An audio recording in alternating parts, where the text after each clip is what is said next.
This is CBC News. The headlines for this evening.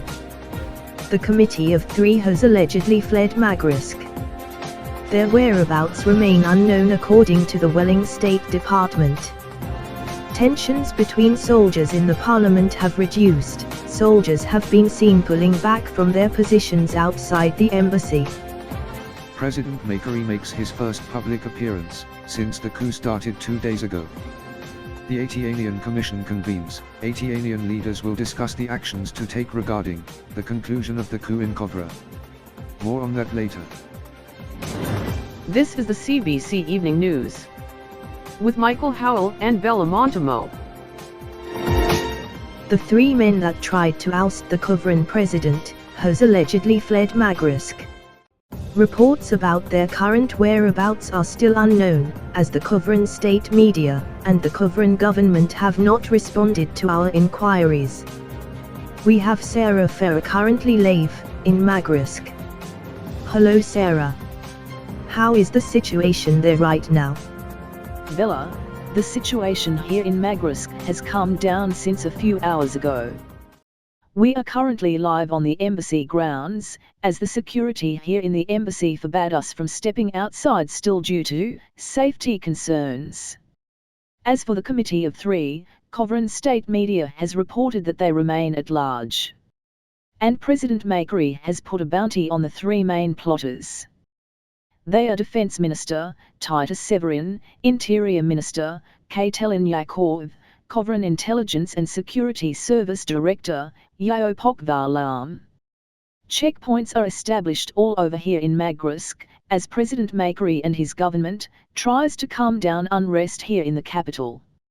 Atianian countries' embassies here in Magrisk have also forbidden their staff from leaving the grounds of their embassies still due to security concerns. Bella? Thank you for that information, Sarah. The Atianian Union has convened once again as the Kovran coup has came to a close. The Union will be debating and deciding how to deal with the possible repercussions of the coup to the rest of the Union. We have Desmond Collinslade from Hevlen, Thrice Islands. Michael, the Union has so far not yet come to a decision on dealing with Kovra post-coup. However, we talked to a few of the commissioners, that being the Hankar president. He stated that Kovra will most likely be sanctioned and scrutinized by the Union. That's all he had to say, Michael, before he hurriedly left for the meeting.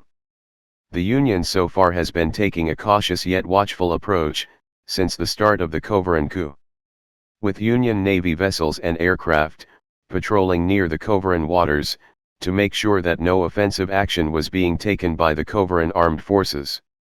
The Chennai and Welling navies and air forces especially, have taken the lead so far in patrolling around outside of Kovran waters. Presidents Nigel and Martin have addressed the deployment of military forces near Kovra. These acts are not provocations, but are necessary measures to ensure that the Union is protected from potential rogue elements within Kovra. The deployment of our naval and air forces are purely defensive, and our military forces in the area are to only protect and deter potential opportunistic elements within Kovra. The meeting, as we were told, will probably take place all throughout the night. That is all the details we have here for now. Thank you, Desmond. We will keep you updated, dear viewers, about this developing story. To not miss out on the important news, you can always check out our Facebook, Twitter or X, and YouTube accounts. You can also check out our website for the latest information at cbcnews.cb. Up next, a discussion with Mr. Harold Felice, a research fellow for the Bryanston College of Social Sciences. We will tackle the situation currently happening in Kovra. Stay tuned for the latest news. We'll be right back.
With the Committee of Three having fled the capital, troops loyal to them have seemingly switched allegiances.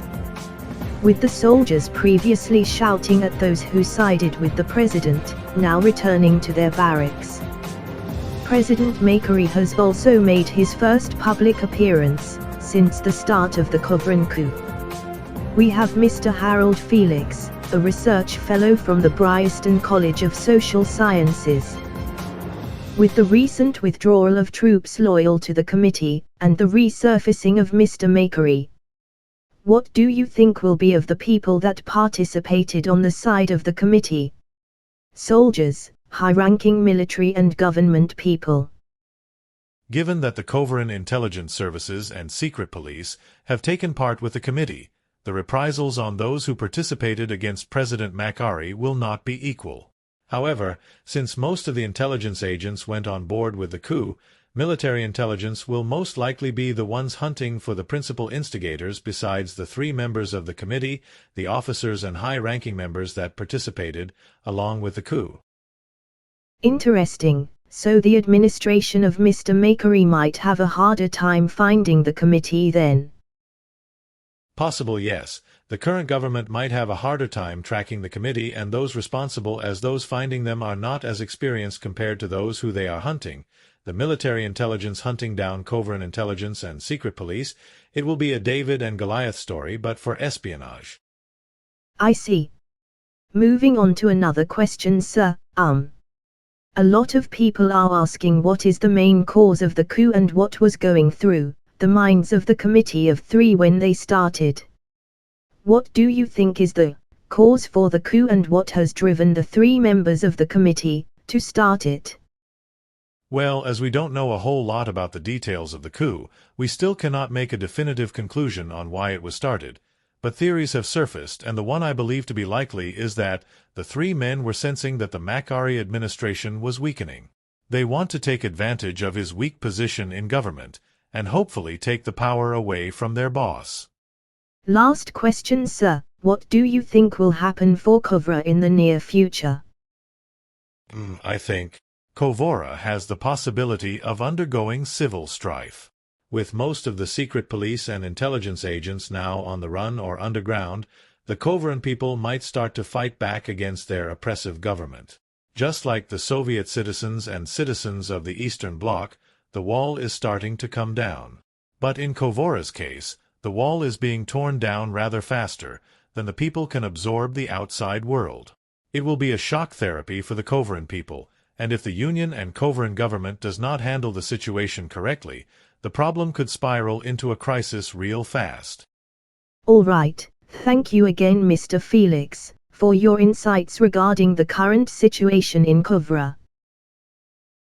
You can always check out our Facebook, Twitter or X, and YouTube accounts for more up-to-date news and information. You can also check out our website for the latest information at cbcnews.cb. We are here to give news and information, to amuse, and to help the nation. This is CBC Evening News. Have a wonderful evening.